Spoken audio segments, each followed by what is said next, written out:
Pénélope, c'est une sainte,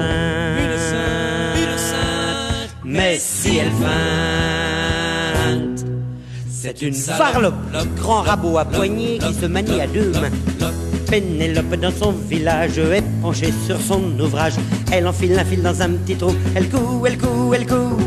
En fil d'or, en fil de soie, un linceul pour son papa.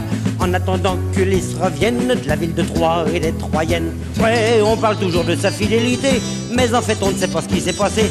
Car il ne faut pas oublier qu'elle avait 100 mecs à côté. Pénélope,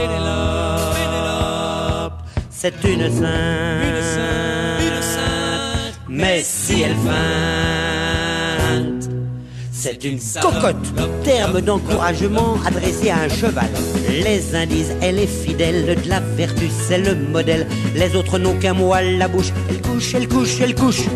Ses volets restent fermés, qu'est-ce que ça peut bien cacher? Est-ce pour le deuil de son mari ou pour calmer ses appétits? Ouais, quand un époux s'en va pendant 10 ans, laissant sa femme avec 100 prétendants, c'est qu'il est vraiment inconscient ou qu'il s'en fout éperdument. Pénélope, c'est une sainte, mais si elle feinte,